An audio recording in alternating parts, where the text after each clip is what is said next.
Well, hello there, Broncos country, and it's once again time for another episode of Building the Broncos. I am your host, Carl Dumler, and of course, I have my great friend here, Nick Kendell, joining me. Nick, how you doing, buddy? Hey, I'm doing pretty well. Kicking off this February 4th at 7 o'clock in God's country, as they say. We've been on the public map here for the last 24 hours here, but ready for the off season to get here, ready to focus more on football, leave the politics behind, and ready to talk the Broncos. Put everything that's happened the last 48, 72 hours well behind us. Yeah, I understand. I've been running around with screaming kids. It's my daughter's 5th birthday today. And so I snuck out of the party. Everybody's going, "Oh, yeah, you really got to go work, don't you?" Well, so I offered you a pass today. I just want to throw that out. You did. I did. I was like, Carl, it's your birthday. I know. Yeah. So but I told my wife, I said, this is what we're doing. So I'm glad to be here, man. And I'm excited to talk some football with you. Today, we're going to be looking at Matt Miller's 7-round mock. And it's an exciting time just to think about all these different mocks coming out. And we're finally getting mocks where we're past the first round. That's kind of the nice part. Yeah. Because you kind of get this idea of you have to solve every problem, but you only got one pick. And everybody's going, I can't believe you went wide receiver when offensive tackle is such a huge need. And it's like, okay, but this is why there's more than one round per draft. So anyway, I'm excited to talk about that. And of course, all of our listeners, glad you're joining us here today. Make sure you're following us on Twitter. You can see our Twitter. Am I doing this right? Oh, okay. I've got a different camera today. So there's flipped. mine. It's always flipped. I know. So I'm at Carl Dumler MHH, of course, Nick at Nick Kendell MHH. And you can also follow our podcast Twitter account at BTB Football Pod. And make sure you listen to our show wherever you subscribe to shows. And if you're live with us today, you don't have to worry about that. But also know we got great content coming to milehighhuddle.com, part of Maven Coalition and Sports Illustrated. And also know that this podcast is powered by Overtime Media. All right, Nick. Well, let's dig into this, and then we'll kind of get to some of the questions that we have pouring in here. But Matt Miller's 7-round mock, round 1, the boy that you and I have been talking about a lot at the wide receiver position, CeeDee Lamb. Yes, CeeDee Lamb. It's amazing. You either see him going like top 7, or he seems to make it to the Broncos. Like it's hard to kind of figure out where these wide receivers are all going to go. Yep, there's a lot of talent at wide receiver this year. I would expect a receivers with those playoff needy teams. I mean, you just go through the end of the first round there, and you have so many teams that are just help and playmakers on the boundary. I mean, even the Ravens, a team that needs help there. The Saints need wide receiver help. They're heavily linked to Emmanuel Sanders. The Eagles have been, I mean, they might even get desperate and try to trade up for Henry Ruggs. I'm probably missing some more teams. The Vikings could really use a wide receiver 3. The Packers are desperate for wide receiver help. The Patriots, I mean, just picks like 21 through 30. Every single one of those teams could use wide receivers. You're going to see a little bit of, mix mash of the order of them. Right now, the consensus is Jerry Jeudy and CeeDee Lamb are the top 2 guys, but I would be 0% surprised if Laviska Shenault or Henry Ruggs went before them. So I have no issues with CeeDee Lamb being the pick at 15. I do think that I liked him, I think, a little bit better in the last scheme, but in this one, when you have Courtland Sutton on one side and CeeDee Lamb on the other, 2 dynamic receivers, both of them very good outside the strike zone, so to speak, good catch radius and physical after the catch. I mean, you really add some dynamic playmaking there, and I wouldn't hate it there. Actually, I'd like to go through, before we get too deep into CeeDee Lamb, I'm going to go through the picks that were off the board before then, just because, just kind of lay the groundwork there. People probably yelling offensive tackle, blah, blah, blah, etc. So number 1, Joe Burrow. That's the consensus. What? The Cincinnati Bengals. Yep. Who knows? I mean, that could change, but at this point, it's Joe Burrow. Number 2, also consensus, Chase Young, edge rusher, Ohio State to Washington. 3 is where it gets interesting. No trades here. So Matt Miller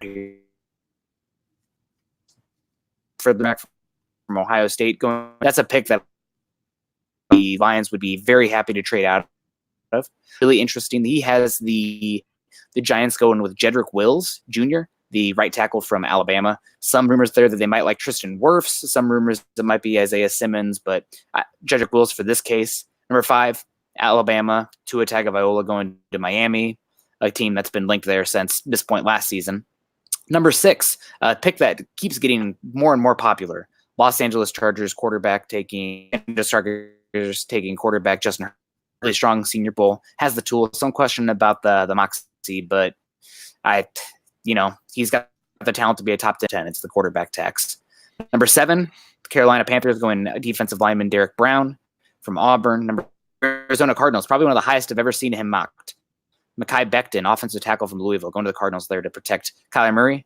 Number 9, this has probably been the most consensus for this pick. Isaiah Simmons, linebacker / safety for Clemson, going to the Jacksonville Jaguars.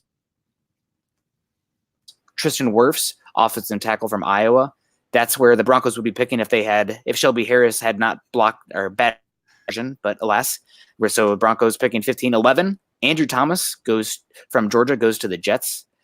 The 12th pick, the first official pick of the Las Vegas Raiders, Jerry Jeudy from Alabama, which would be he's a great fit for that Gruden offense, and that would be unfortunate to see. Number 13, Broncos picking, and I think that's probably more of the consensus. Number 14, 5 quarterbacks for the Broncos, Jacob Eason, a team that's been linked to him pretty heavily. Huge arm, not the most a really good fit. And finally, the Broncos going with CeeDee Lamb, and I'll just read here what Matt has. I've been on a monologue here for 10 minutes. Carl has been back and forth between his kid's birthday a few times since I stopped talking. But the Denver Broncos believe they have the quarterback makings of a better offensive line. Large part that might now they need and more compete with the likes of the Chiefs, Chargers, and Raiders. Lamb was almost unstoppable for Oklahoma over the last 2 seasons as he dominated the radius. Already talked about his power after the catch and his toughness. He might not be the biggest nor the fastest runner, but no one can find a way to stop Lamb when he's on a breaking route and using his physicality to keep defensive backs from the ball. Locke's talented arm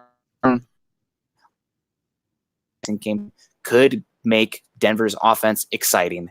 And man, I would really, really like to see get a little bit more exciting. Yeah, I keep seeing, I've seen this at least a few times by people out there saying that the Broncos are fine if they don't go wide receiver early in this draft because they have Hamilton, they have Patrick, and they're serviceable players. But really, what we're talking about here is that the Broncos want to compete with the Chiefs. You can't have serviceable players there and expect the Broncos to compete. I'm sorry, you just don't have a dynamic enough offense with those guys. They're okay pieces. Don't get me wrong. I don't mind if Hamilton's the number 3 wide receiver. If he's having to play out of the slot, he does pretty well out of that. But you need another dynamic weapon, and a guy like CeeDee Lamb, he is everything that you could definitely want at that position. I mean, he's got enough speed. He's not the fastest guy by any means, but he's got enough. He's got great hands, great body control. He's a great route runner, underrated in that area just because everybody keeps comparing the top receivers and saying, well, Jerry Jeudy's a better route runner. Well, yeah, he's better than anybody in this draft as a route runner, but that doesn't mean CeeDee Lamb is terrible at it. And, he's great in the open field. So I just can't see how this is a bad pick for the Broncos. I don't think he's not my top wide receiver now just because of the switch to Shermer. And I just think Jerry Jeudy's a little bit better fit because of that quick passing game, and nobody gets open in a hurry better than Jeudy in this draft. But yeah, having CeeDee Lamb there at 15, that is a perfect pick for the Broncos, and I love it. This is I was excited when I saw it. I've reached that kind of point where I'm almost afraid to get excited about it because if it doesn't happen, then I'm going to be upset. Yeah, I would be happy with any of them. And sorry, guys, if you are having issues with my internet, I'm going to blame my apartment complex and not my own internet in that regard, or my own fault. But I will definitely look into solutions there. But I really like the pick of CeeDee Lamb for the Broncos. Obviously, a guy who can bring some dynamic ability to this offense. I guess my biggest question, Carl, is CeeDee Lamb too much like Courtland Sutton? You want to build a wide receiver position more similar to that of a basketball team. And CeeDee Lamb, physical, not always the fastest, but a big catch radius and very strong. Is that too close to Cortland Sutton? No, because Sutton offers different dynamic ability down the field, I'd say, and I'd say Sutton's a little bit stronger player, but Lamb is a little bit more dynamic player. And I think Lamb's ability in the open field, I think just having those kind of two players working together, it's like having two number ones. I mean, I guess you'd like a little bit more speed, but at the same time, you can find great speed later in the draft that can take a top off the defense, and you can make teams have to worry about that. So I really would not worry about it. Like I said, it's one of those I would take them and just I would be doing backflips. I mean, I'm gonna have to write down all the players I'm willing to do backflips for here at some point, but yeah, so I don't see that would be a huge issue just because he does have that dynamic ability in the open field, route running. He's advanced as a player. I mean, he's been a 3-year starter for him. I think he would be such a great fit. Yeah, I definitely would like those guys. And I would take two Suttons, Mile High Truth. Actually, first going to get to Paul here. Paul, friend of the podcast, friend of myself. He's been, man, he hit me. So thanks, Paul. Good to see you on here, and nice to see you on here. Also, Topher getting on here. Thank you. I don't want to say your first name, but good to see you there. And here's one for you. Sutton takes two people to cover me. You don't want two of those, Nick? I would take two of those if I see that Lamb would be as good as Sutton. But when you're dealing with draft picks, there are no guarantees. So, and just get complementary skill set. You have a guy like Cortland Sutton who can be that X, physical, long at the catch point. Now you want to complement him with somebody who's probably a little bit more, brings a little bit more speed element to the game. Emmanuel Sanders as a younger player would be a good option. That kind of skill set that you want. You don't want guys with overlapping skill sets where they kind of compete in the same niche. Yeah, I guess for me though, if I'm taking a wide receiver in top 15, I'm wanting a guy that has that true number one, top 5 wide receiver capability. Yeah. And this is where I have a little bit of issue with like everybody mocking Henry Ruggs to the Broncos. I like Henry Ruggs. And because you have a number one, it works out okay. But he is more of a complementary piece than a true number one that you're looking at in the NFL these days. And so, I mean, Tyreek Hill's a number one, and he has a different skill set than what you see in a lot of other number ones. But still, for me, it's CeeDee Lamb or Jerry Jeudy, because I can see either of those guys being a top 5 kind of wide receiver in different ways. And so, yeah, I'd be very happy about this pick. And really, for me, I mean, just looking at who was on the board, he would easily be my highest guy left on the board. There's no one even close. I mean, you've seen my board. He's top 5. He's good, and we're big fans of him, obviously. Gonna call out here to, let's see if he'll come. Stu McPeak, always showing off that beautiful Seattle background. Thank you so much. In the super chat. So yeah, I love Seattle, man. I'm getting to the dreary point of winter here in Iowa City, so we're ready to move on. Moving on, the Broncos' second round pick here, AJ Terrell, the cornerback from Clemson. Just to make sure I'm not bugging out here with my stream, Carl, let me know if I ever am. Okay. What do you think of AJ Terrell? I think a lot of people got down on him after the national championship. I think if you're judging a player off of one bad game, especially against a team like that is the most dynamic offense college football's maybe ever seen, and especially a number one wide receiver that's probably going to be a top 15 pick next year, and leaving him on an island like that, I like him. I think he would be a decent fit for the Broncos. He's not my favorite cornerback by any means, and there were a lot of cornerbacks in the draft still available that I probably would have over him. But for the second round pick, I really can't argue with it too much. I mean, it's a huge need for the team. There's no getting around that. And I mean, even if they add one in free agency, I still think they need to add one in the draft as well. But I mean, just like I said, just looking at the draft here, I'm trying to remember who was still left. Do you remember any cornerbacks that were left? Oh, Trayvon Diggs was still left. Trayvon Diggs is an interesting one. After Jeffrey Okudah, the cornerback rankings are all across the board, probably somewhat more scheme dependent than you would think. Right. So actually talking about the second pick here, this is an interesting thing. We had Ben Albright the other day said the Broncos, he'd expect the Broncos to take 2 wide receivers in the top 100, just emphasizing not only the need for instant impact, but depth of position. So let's see. Oh, is that the wrong one? Sorry, you guys move sometimes. There we go. There's one for you. What do you think of Jalen Reagor for the Broncos' second-round pick and double dipping? So let's say Rager's on the board there after taking CeeDee Lamb. Would you have any issue going Reagor after taking CeeDee Lamb? Not one bit. Why is that? I mean, I know that's not a great allocation of resources, and some of it would depend what they do in free agency. Let me make sure that part is part of this. But having that kind of dynamic ability on the offense, it just changes everything. It changes how an entire defense has to defend the field. I mean, those 2 guys added to this offense easily for me in my mind. Even if Locke is an average quarterback, I still think they would be a top 10 offense in football, just because they have so much dynamic ability for guys to take a 5-yard pass and turn it into a touchdown. I mean, everybody on the field, the 4 guys, well, I guess 4 of the guys, and if Lindsey gets better as a receiver kind of thing, or if they get a receiving running back, you could have 5 guys that are truly able to take it to the house.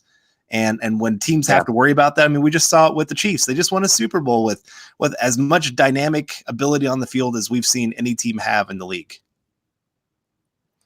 Yeah, you're definitely right. And with the amount of 11 personnel that this team is going to use going forward, obviously you're really emphasizing the talent at wide receiver there with Sutton, Reagor, and Lamb, but I wouldn't be against it. But I just know that I'm really all about surrounding Locke with weapons and giving him choices. So question here was Jeff Gladney was not available. He went 29 overall to the Tennessee Titans. So interesting to comment there. But back to AJ Terrell, I like the pick. I feel like people are a little lower on him because he did have a hard time against Jamar Chase, who's won the Blitnikoff for the best wide receiver in football. Just a true sophomore. He'll probably be the first wide receiver drafted in 2021. But AJ Terrell has tools. I do have a little bit of worry with him in regards to some Isaac Yiadom factors. A little stiff, a little bit more reliant on that press. Not sure the recovery ability, the hips, but overall, I like him there at the second pick. I think I'd be fine with it. It's day 2, there's a lot of talent at cornerback to be had. Right. Just to kind of give you an idea of some guys that were left: Trayvon Diggs, Damon Arnett, Bryce Hall. I think those are the 3 main names that most people would kind of know from the drafting community that were still left on the board for the cornerback position. And I like all those guys. Again, I don't have any problem with AJ Terrell. I just, for me, it's a little bit of value considering I have a few other guys that I maybe have a little bit higher on my board than him. But I would definitely be okay with, like I said, Trayvon Diggs. I think he'd be a great fit.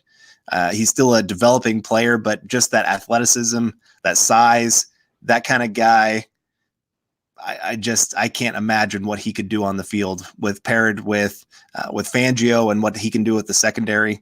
I mean, him and Donatel, those 2 guys do wonders with secondary players. Yeah. And Ryan Hamilton, we can see you. Your phone is dying and is barely streaming. So good luck to you. Hopefully we can have you back here. Moving on now, the Broncos' 3rd round pick here, first of 3 3rd-round picks, Lucas Niang, right tackle from TCU. Really talented player, got injured, and I'll be honest, I don't see him falling to this pick for the Broncos. But if they could walk away with him in the 3rd round, I would be pretty elated because I feel like he has 10-year plus tackle potential. I have been in a lot of my mock drafts. He is my guy that I'm targeting in the 2nd round. If we go wide receiver in the 1st round, he's my tackle that I want in the 2nd round. And I love his game. I think he's a great fit for the Broncos and what they are trying to do. And like I said, that injury is the only reason he's not a 1st-round talent right now. And so I would be excited. In the 3rd round, I mean, that's just incredible value. The guy could start year 1 kind of thing if another injury happened or something. I think he would just be such a great addition to the offense. And just that strength he brings, I do think there is some ability to play guard. So he is one of those guys that has a little bit of versatility to do some of those things. And so, him in the third round, when I saw that, I was going, yep, this is a good mock. All the other picks, you could throw them out. Him in the third round, boom, I'll take it. I would have had no issue if they flipped Terrell and in terms of value. You're starting to get to a little bit of that tier area. So, I mean, Lucas Niang round 2, AJ Terrell round 3. That seems just as viable and possible to me. Yep. But moving on now, all right. The Broncos' next third round pick, they took Jordan Elliott, defensive lineman from Mizzou. He is a Texas transfer and still kind of raw, but man, I really love the first step. I think if there's a day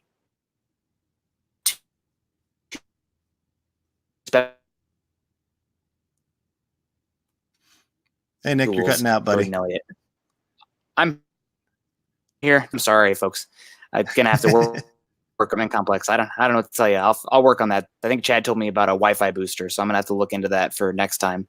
But I'm back. I was just saying I really like Jordan Elliott. He's got a great first step, but the tools are there as good as it gets. Yeah, you're right. I mean, he's going to be a developmental pick. You're not going to expect him to be a huge impact player year one. I saw you put out on Twitter today of people who have this expectation that that players coming out of college year one as rookies are going to come in and be these immediate impact players. If that's your expectation, you're going to be pretty disappointed for the most part. When you're drafting, you're really thinking year 2, 3, 4 of the contract and saying, this is the guy that I think I'm going to get something really valuable out of, not year one, especially when you're talking third round and on. And so getting a guy like Jordan Elliott, who has the length, who has the strength, has the ability to win with that first step, has the ability to two gap, all those kind of things that you really want from that defensive end, interior defensive line player, he is a very good fit in that way. But again, year one, that's going to be the hard part. Is you're going to need to have other pieces in place if you're expecting the defensive line to be successful this in 2020. Yeah, I definitely agree with you there. And again, it's more about rotational there and upside. So I like Elliott a good amount. And I think that getting him round 3 there might be some work ethic concerns that I've heard, but you're banking on some upside there. So I like it a lot. It's line pass rush from the interior defensive line. I like it a lot. Probably coming up now. Round 3, the Broncos' last third round pick from the 49ers. Anthony Jennings, the edge rusher from Alabama. Gotta say, watched him down in Mobile, and from what I gathered, I'm not a big fan of him. He's really stiff. He has trouble going backwards, and for the multiplicity that you need on the edge in this scheme, you need either some strength on the edge, really maintain your gap, or the ability to move in coverage, and I don't see either of those there. So I really do not. I'm not a big fan of Anthony Jennings. Yeah, it's just not. One, it's not a huge need for the team. I mean, depending a little bit on what they do with Atachu, if they bring him back or not. I mean, there is some need, but they've done a pretty good job of finding some late round guys that can come in and make a pretty good impact for the edge, and especially getting Chubb back. I mean, that's going to be a big issue, and being able to, I mean, he could be a top 10 player at the position. So yeah, definitely not my favorite pick. Not the greatest fit. He does have heavy hands. He can knock a guy off his spot a little bit. He can push the pocket, collapse the pocket, whatever you want to call it. But it's just not, you need more, especially for a third round pick. I want a guy that has a little bit more upside and what they can bring to the table. And just looking at some guys that are still available. I mean, if we're talking about a second wide receiver, Denzel Mims went just a few picks later. Yeah. I wouldn't mind that kind of pick one bit. Lloyd Cushenberry was still there for the interior offensive line. How is he still available? KJ Hill, there's just some guys. Troy Dye is another one. Zach Moss is a running back. Solomon Kinley.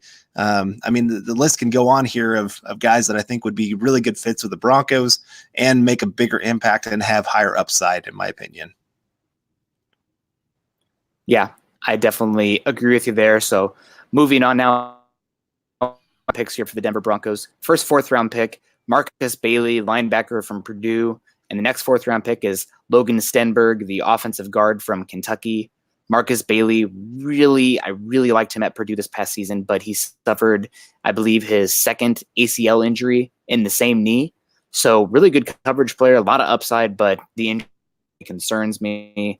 Logan Stenberg, I like the move where he plays. He's super tenacious, really not a good mover. I think he's probably more limited to a gap scheme, but with Denver running potentially more inside zone / power with Munchak / Shermer, probably a better fit now than when they had Scangarello, but this is a 4th-round pick. I think that's solid depth there.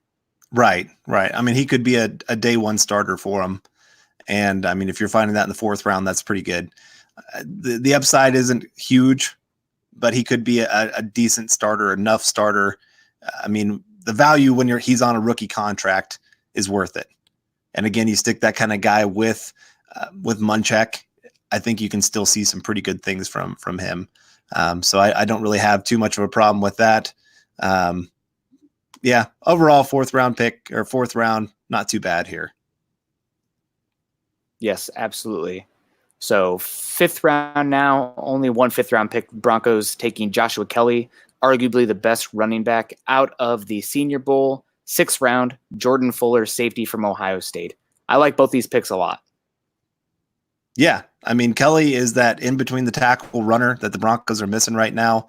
I know they have Freeman, and Freeman has his fans, but you still need more depth. One, because you're losing Booker. I wish Kelly was a little bit more of a receiving option, but it's still not. I mean, college, it's so hard sometimes to distinguish in college because running backs aren't used as much in the passing game as you would like to see, and being able to tell what they could do at the NFL level. But yeah, his ability to run between the tackles, something to be great for the Broncos. Really good complementary piece to Lindsey. Yeah, I definitely agree with you there. I think he's a better receiver than meets the eye and was not on a good team. So UCLA, obviously not the best team this year with Chip Kelly. So I really like him there. I think he was one of the better running backs at the Senior Bowl when I watched him. And now to wrap it up here, we have round picks for the Broncos. Malcolm Perry, wide receiver from Navy. He actually reminds me of Julian Edelman, super shifty. Jordan Reed, kind of a nickel cornerback from Penn State. And then Kevin Davidson, quarterback from Princeton, who I have not done much work on a quarterback that deep in the draft yet. I'll be completely honest. Yeah, I just want to talk. I mean, we're talking about 7th round players here, but Malcolm Perry, man, that man is shifty. And you put him between like a guy like Lamb on one side, Sutton on the other side, Fant in the middle, and you let this guy go to work with space. Boom. I would be excited for that. I mean, he's not the fastest guy. He's not going to run the fastest 40 time by any means, but his ability to make that first guy miss, he has great strength in his lower body. I mean, he's small. He's 5'9", I think, and he played quarterback. You don't see that very often. You know, hey, us short guys, I'll take it. But yeah, no, that would be a great pick there in the 7th round. I mean, at that point, you're really pulling names out of a hat a little bit and just kind of hoping maybe you can get a little something out of them. Maybe they can be a special teams contributor. But I think with him, you could have that 2 or 3 touches a game that you just designed for a player like that and just kind of see what he can do. And at least teams then have to respect him on the field. I mean, you have to at least game plan of how are we going to stop this if he's on the field. Kind of like, I mean, Hill coming across, every team has to know Hill could get this carry. Now, he might have about 4 or 5 games where he never gets that carry, but they still respect it because they know what he can do with it. And so I feel like Perry, he's not that dynamic. Don't get me wrong. I'm not trying to say he's the next Hill or anything like that, but he does have some dynamic abilities that you really have to spend a unique amount of time to make sure you're ready for. Yeah, I agree with you completely there. So overall, what was your favorite pick out of this mock? Lucas Niang. I mean, there's no hesitation on that one for me. Getting him 3rd round, like I said, I've been pounding the table. This is the guy I want in the 2nd round if we go wide receiver in the 1st. If it's offensive tackle in the 1st, I want wide receiver in the 2nd. But I would love this guy. Like I said, I think he can kick into guard if you absolutely need him to. But his ability to, I mean, he's played right tackle. I think he has left tackle ability, no problem. The only reason he's really here is because of that injury. Otherwise, he is a first-round talent at the offensive tackle position. And I really, really like his game. What about you? I was going to go that way, but since you went that way, I'm going to go with Jordan Elliott. I really like his game. I understand that getting a little bit potentially suckered because the first step and the pass rush potential is huge. But man, I think if he gets it right, he could end up being one of the better interior defensive linemen out of this class. So a little bit more boomer bust, but I wouldn't be surprised at all if Jordan Elliott killed the combine and moved up into the top 50 easily in most big boards. So getting him mid to end round 3, that's great. All right. Well, should we get to some of these questions here? I know, sorry guys, we've missed some of them here. I saw this one. How do you guys feel about Eric Ebron in free agency from Christopher Do 44? I think that's how you would do that one. Sorry guys if we're terrible with your names. I'm terrible. I mean, thankfully Nick has an easy name. I have an easy name for the most part. But so I would like Eric Ebron a lot more if we still had Scangarello. But right now with the Broncos, with that being where they're going to go a lot of 3 wide sets, I just don't think the value you're going to get for the contract you're going to have to pay Eric Ebron is worth it. I mean, again, pretty good player, but it's just not where I'd be allocating money right now. Yeah, I definitely agree with you completely there. And can you summarize this mock for all of us from, I think overall, the best thing I can say is the Broncos' first 4 picks hit on their 4 biggest needs: wide offensive tackle, cornerback, and interior defensive line. So really, they hit it, and it was a really overall. I mean, it's a good mock for the Broncos. Right. How free agency is going to go. Right. Well, that's what I told you last night when I saw it. I said, for a national media guy, usually the national media guys are all over the board, and you're just going, what in the world were you thinking when it comes to picks for your team? But I felt like this one was pretty darn solid of players that I would consider at those positions, players that I'm really high on, and like you said, positions that the Broncos absolutely need. So it really does fit well with what the Broncos need. Yep, agree with you there. And I know that, guys, I'm going to have to figure out something in my regard on my end with the Wi-Fi, say, through the apartment complex that I live at. So maybe a Wi-Fi booster or something. That'll be hopefully take time next week. So I hear you. Hopefully we will get it there. So hopefully I'm not too robotic for you guys. All right, well, let's get to a punter question here. Definitely feeling Braden Mann or the South Carolina punter as a draft pick. Any thoughts on maybe JaMychal Hasty in the later rounds? I mean, go ahead. I like him. Yeah. I mean, man, I like he can. Oh, I'll go here. Man, I think he is one of those guys that, I mean, he can kick the snot out of a football. I mean, the guy can punt at 70 yards and you put him at Mile High. Good luck. That's going to be fun to watch if the Broncos decide to go that direction. I'm not usually big on using draft picks for punters or kickers because you can usually find them as undrafted players. But at the same time, when the Broncos have this many picks, hey, if you are in love with the punter, go get them. And there are some pretty good punters in this draft. If you like the long ball, Braden Mann. If you like a guy that can pin somebody back, that South Carolina punter, from what I understand, he is very, very good at it. So just kind of depending. From my understanding, Charleston has a better leg from people coming out of the Senior Bowl, who's the South Carolina punter. Yeah. So we'll see. I think with the 5th round comp pick through the end of the 7th round, I'm looking for a punter. Here's one for you, Carl. Okay. So that way I won't be too robotic. I'm going to pass it on to you. Kinlaw at 15. Do you take him? It depends a little bit of who's still there. I mean, he'll be in my top 12. I'm not sure exactly where I have him quite yet for my big board. He's kind of one of those players I'm still moving a little bit. But I like him. I think he is a great player. I think he has huge upside. my biggest issue a little bit is year one impact. I mean, I know he said don't look at that for the draft, but when you're talking about a first round pick, and I think that you would have to kind of squelch your expectations, because he has an incredible first step. He has incredible strength. His problem is he just doesn't always know what to do once he actually gets into position to make a play. There's so many times where I saw him drive his guy 2-3 yards back, and by the time he finally got back there, he just kind of stopped because he's like, oh, what do I do next? There's a lot of plays I saw that. And so he's got to learn how to take that next step. I would love to pair him with Kolar and see what he could turn him into, because I do think he could be a huge player on the defensive line. And that's why I would value him at 15. But again, I just wonder how much of his impact day one would be.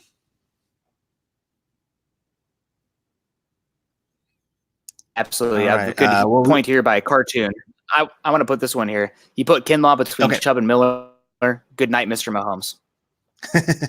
Yeah, and like I said, once he learns how to do that, to win, once he wins, I mean, because a lot of times it is that second, third move that really wins for you. Von Miller shows that all the time of his ability. He wins one direction. Once he gets that player going, over panicking that way, then he cuts back with that second move. That's what Kinlaw's got to learn. And so I just want to give a quick shout out here to Irvin Bailey. Just appreciate your donation, man. And appreciate you listening to our show. Really appreciate it. And of course, Paul again. Hey man, thanks a lot. We really appreciate it. And he's got a question here for us. How do you feel if we drafted Hamler? I'll put that one to you.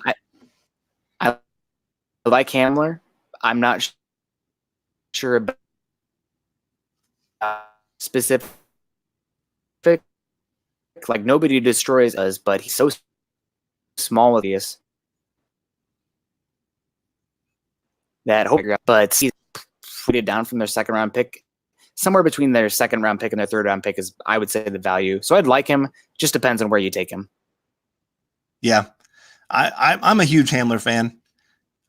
You know me, I'm a big proponent for those little guys that win, just because that's who I was as a wide receiver.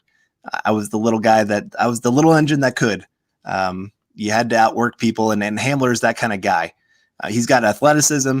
He's got speed. He wins with quick routes. He's got strong hands. There's just a lot to like about his game. But like you said, that there is a limitation to his ceiling. And so it's a little bit more of he's going to have to be most likely pushed more inside than being a true number two, being able to go between being on the outside and inside. And that's why I like a little bit more of like a CD Lamb, a Jerry Jeudy, Henry Ruggs, because they have that true ability to be a number two or a number one. And if we're talking about second round, like a Jalen Reagor, I think he has a little bit more upside and ability to be able to play outside and inside. Yeah, I agree with you there. And I think I saw another good question right here. Again, from Chris. Nobody's talking about it, but cornerback or lineman round 2. That's a serious, and something I like to point at here is that while it's kind of fun this far out to be looking at certain rounds for certain positions, it really depends on how the board falls. You know, you're drafting individual players, not positions. So if there's the offensive lineman is the best when they're on the clock, that makes your decision for you. So you can't pigeonhole yourself into, I'm going to pick this position round 2. A lot of times the talent will not match the draft slot. Right. A lot of times there's players you never expected to drop out of round 1 that make it to round 2. I saw earlier today they were talking about the efficiency of mock drafters, like the pros that do this and research this, talk to teams, all those kind of things. Even those guys, the top guy still only had 27 of the 32 picks that actually went in the first round. So there were still 5 guys that made it, that were in the first round that he would have had going second round kind of thing. And so that means other talent fell then at different points. And so, yeah, when you get yourself pigeonholed into, hey, we got to go this position at this point, that's how you end up with the Garrett Bowles. I mean, that's exactly how the Broncos had to do that. I mean, they were even trying to trade up for Garrett Bowles. So, I mean, understand that they got to a point of desperation, and that's what you don't want your team to do. you draft talent, not position usually. I mean, you have your hierarchy of positions, but yet you still want to make sure that you're not reaching at a certain position just because you absolutely have a need. Yep, absolutely correct. Well, Carl, you want to get a few more out of here so that way I can fix my Wi-Fi for the rest of you folks for next time. And you, Carl. All right. Well, I like this one since we're talking about cornerback. If Jeff Gladney dropped to the second round, would you like to see us trade up to the earlier in the second round from Chris Clark? Yes. I mean, I love Gladney. He's a little bit raw, but when you're talking about huge upside at the cornerback position, he's physical. He's not afraid to tackle. He's got the speed to keep up. I mean, he's not quite as fast as a Tyreek Hill, but he's that next notch below that. And when you're talking, we're needing an infuse of athleticism at the cornerback position. I mean, I love Chris Harris, but it's easy to see the guy's lost a step. And so Gladney, when we're talking about all the athletic wide receivers that are in the AFC West, this is a guy that can go and keep up with them. And so if he's there in the second round, I don't mind sacrificing a little bit of our draft capital to go get a guy like that, because I do view him as a true quality starter, that he has huge number one cornerback upside. I love him. I mean, I wouldn't be surprised if he ended up being on some teams' boards. So the biggest thing is the Broncos are going to have 12 overall picks if the comp picks come through as they're projected. And that's probably more of rookie slots available. So you're going to trade some of those assets in order to accommodate everybody, especially if you want any undrafted free agents coming on the team as well. I mean, everybody loves those guys. So 12 picks, I know it's a lot. You see those drafts, the mock drafts where it's like, I have 18 picks. Realistic. So package some of those up, get guys you really want, guys that fit not only the scheme, but the culture, and go after it. Yeah. I just wanted to point this one out. Carl, you look like you legitimately are having a blast doing this. Yes, I am. I mean, I left my daughter's birthday party. Don't tell her that. Oh my gosh. I hope she never listens to this. My wife actually listened to our episode from last week. Her first time. We've been doing this for 3 years, and she finally listened because I kept joking how much we talk about her. And she's like, do you really? I'm like, well, now you got to listen, don't you? No, I love this. I really do. Nick and I both do. If you guys knew how much we talked about football outside of doing these podcasts, you would tell us to be getting a life. I mean, it is seriously, I probably talk more to Nick than I do my own wife. So, I mean, you're my, you're my football wife, I guess you could say. As long as you tell me I'm the pretty one. Oh man, will there be a GIF Nick react if they end up taking Fromm at 15? Locke saved us from that fate, folks, so don't have to worry about that at all. So thank you guys very much. And Carl, since I'm having internet issues, would you wrap us on up? Yeah, I can do that. We just want to thank you guys again for joining us here for another episode of Building the Broncos, our second live episode. We'll get internet issues figured out. Don't worry about it, and we'll make sure that this is. I mean, we've been doing this a while. We still tinker even with our recorded podcast that we do. So we'll get this worked out. But appreciate you joining us here today, and make sure that you can follow us on Twitter. I'm at Carl Dumler MHH, and of course Nick is at Nick Kendell MHH. And make sure you head on over to milehighhuddle.com, an affiliate of the Maven Coalition and Sports Illustrated. We have some great ideas of articles coming out. You know, this is our time. This is when we love to talk football, and we're going to be writing lots and lots of content. So we are one of the best, I believe, one of the best. I don't think this is bragging when it comes to draft content. And so make sure you're heading over there.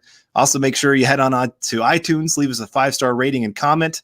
And make sure you also are following the Building the Broncos podcast and all the other Huddle Up podcasts that are out there. You can find us at Mile High Huddle and, of course, at BTB Football Pod. For Nick, I'm Carl, wrapping up another episode of Building the Broncos podcast.